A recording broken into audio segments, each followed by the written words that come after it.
एक दिवसव्यापी कार्यक्रम में बड़पोखरी ग्राम पंचायत निआखिया ग्रामर जड़े उदीयमान युवक रमाकांत बेहेरा प्रचेषा गठित श्री अरविंद पूर्णांग शिक्षा केन्द्र वार्षिक क्रीड़ा और सांस्कृतिक उत्सव 2024-25 महासमारोह अनुष्ठित हो जाइछि।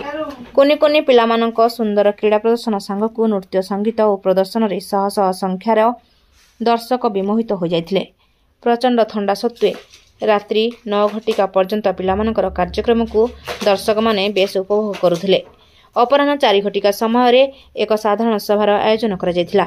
अवसर प्राप्त प्रधान शिक्षक वैकुंठनाथ मिश्र सभापतित्व आयोजित यह साधारण सभारे औपदा ब्लॉक उपाध्यक्ष प्रभाकर साहू मुख्य अतिथि भाव जोगदे विद्यालयर विकास पई पूर्ण सहयोग करिवे बोली मत व्यक्त करथिले। मुख्य वक्ता भाव विशिष्ट कवि सुसाहित्यक इंजीनियर अभय सुतार जोगदे अभिभावक एवं छात्र छात्री और गुरु गुरुमां को बहु नीतिवान वक्तव्य रखी उद्बोधन देथिले। अन्य मानक मध्यरे कवयित्री तथा भद्रकर एक हाईस्कूल प्रधान शिक्षयित्री जानकी पाणी जोगदे हित उपदेश प्रदान करथिले।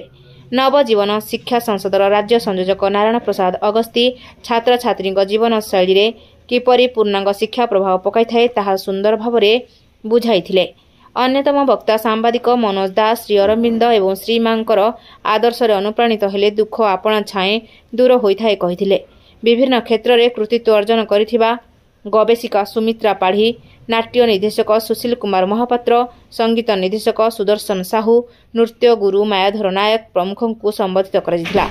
कृतित्व अर्जन करिथिबा छात्र छात्री माननकु पुरस्कार प्रदान कराइथिला। अध्यक्ष तथा प्रतिष्ठाता रमाकांत बेहेरा प्रारंभिक सूचना प्रदान करथिले। अवसर प्राप्त राज्य पुरस्कृत प्रधान शिक्षक कवि सांबादिक निरंजन प्रसाद बारिक मंच परिचालन करथिले। धन्यवाद अर्पण करथिले विजय कुमार बेहेरा। औपदारू शांतनु कुमार बेहेरा रिपोर्ट रूपाथालिया न्यूज।